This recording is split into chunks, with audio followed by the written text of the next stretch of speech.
Imaginez une pierre tombée du ciel, vénérée par un empire, entourée de rituels étranges et de mystères millénaires. Une pierre noire considérée comme vivante. Vous pensez à un objet de science-fiction ? Pas du tout. Cette pierre a existé. Elle a traversé les siècles, bouleversé des croyances et influencé la politique de Rome. Voici l'incroyable histoire de la pierre noire de la déesse Cybèle, un artefact sacré à la frontière du divin, de l'ésotérisme et de l'astronomie antique. Tout commence en Phrygie, dans l'actuelle Turquie. Là-bas, les peuples anatoliens vénéraient une déesse mère puissante et sauvage, Cybèle.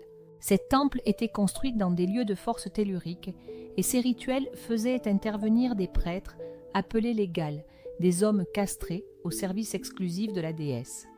Le cœur de son culte était une pierre noire tombée du ciel. Une météorite ? Oui, c'est l'une des hypothèses les plus plausibles. Mais pour les Galles, cette pierre n'était pas qu'un objet céleste. Elle abritait un esprit vivant, l'essence même de la déesse. Elle était le lien direct entre la terre et les étoiles, un fragment du monde divin. Lorsque Rome, en pleine guerre contre Carthage, se sentit menacée, les devins consultèrent les livres sibyllins et leur interprétation fut claire. Pour vaincre, il fallait faire venir à Rome la déesse Cybèle elle-même. Les prêtres et les politiciens s'activèrent. En l'an 204 avant notre ère, la pierre sacrée fut transportée par bateau. L'arrivée fut cérémonieuse, presque surnaturelle. Durant son passage, des miracles furent rapportés. Certaines versions disent même que la pierre refusait d'être portée par des mains impures. Le simple contact avec elle provoquait des visions, des transes, parfois même des morts inexpliquées. Chapitre 1. La pierre qui faisait trembler Rome. Dès son installation, la pierre noire devient l'objet d'un nouveau culte romain, mais ce culte ne ressemblait à aucun autre. Les Galles venus de Phrygie prirent place à Rome, conservant leurs rituels extrêmes, leurs danses en transe, leurs flagellations publiques. La Rome républicaine, pragmatique, regardait avec gêne cette explosion de mysticisme. Pourtant, personne n'osait s'y opposer. Le Sénat lui-même protégeait la pierre. Pourquoi ? Par peur ou par superstition, ou parce qu'elle était devenue un outil de pouvoir. Certains affirment qu'elle aurait servi d'oracle lors de décisions politiques majeures. Des figures comme Scipion l'Africain auraient consulté les prêtres de Cybèle avant leur grande campagne, une pierre vivante qui influençait l'histoire ?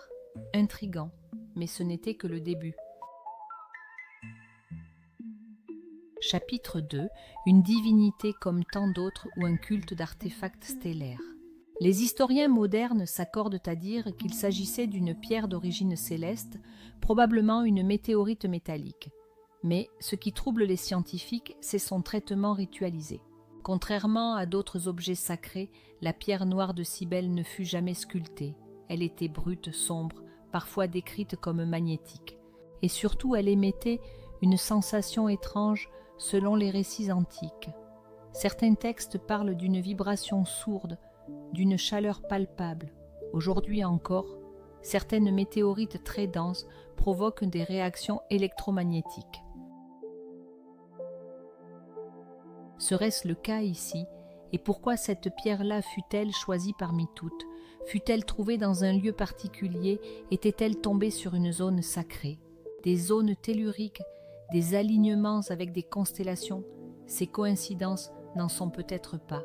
D'ailleurs, certains chercheurs, plus ésotériques, affirment que cette pierre serait liée à d'autres pierres noires vénérées à travers le monde, comme celle de la Kaaba. Une filiation sacrée, cosmique et volontairement oubliée. Chapitre 3. Les Galles et leurs secrets. Le mystère ne s'arrête pas à la pierre. Les prêtres galles qui l'entouraient formaient une caste à part. Leurs rites étaient secrets, parfois sanglants et marqués par une symbolique de mort et de renaissance. Ils pratiquaient la transe par la musique, le sacrifice animal, la mutilation rituelle, mais surtout, ils déclaraient que la pierre parlait, communiquait à travers des songes et des oracles. Des témoignages romains parlent de nuits, de cérémonies où des voix s'élevaient de la pierre, comme des échos venus d'ailleurs, une hallucination collective, une technique de ventriloquie ou quelque chose d'encore inexpliqué.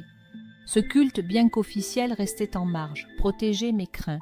Des empereurs l'ont renforcé, d'autres ont tenté de le contenir. mais aucun ne l'a supprimée. Pourquoi? Et si cette pierre détenait quelque chose que le pouvoir ne voulait pas perdre?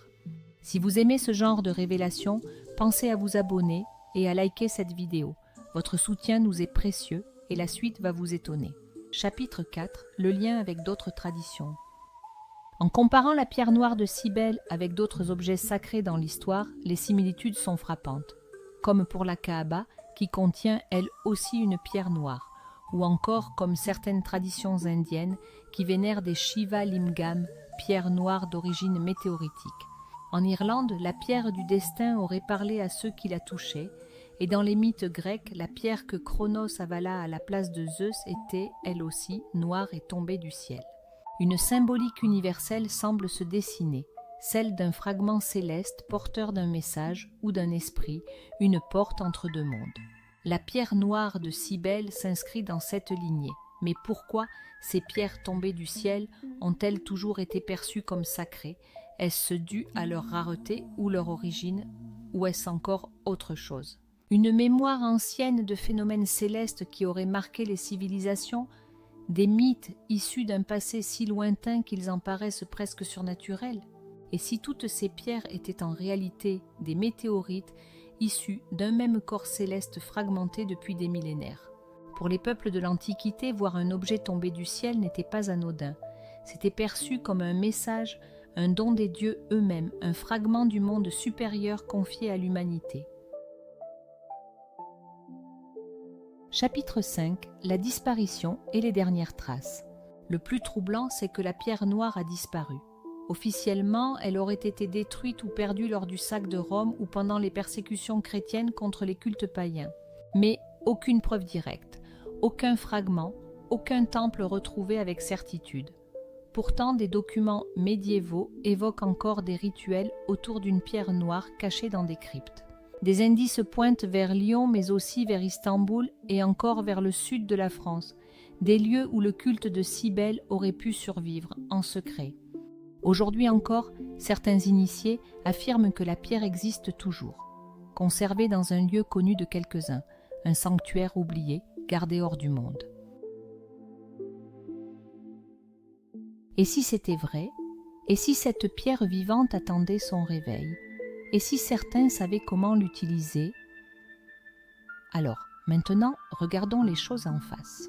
Cette pierre noire, transportée de Phrygie à Rome, aurait-elle pu être bien plus qu'un symbole religieux, un artefact céleste, un portail vers notre passé, un fragment d'intelligence oublié? Partagez ce savoir. Le monde doit recouvrer la mémoire. Restez attentifs à la sortie de notre prochaine vidéo, car nous allons vous révéler un autre mystère, encore plus ancien, encore plus troublant. Ensemble, redonnons vie au passé.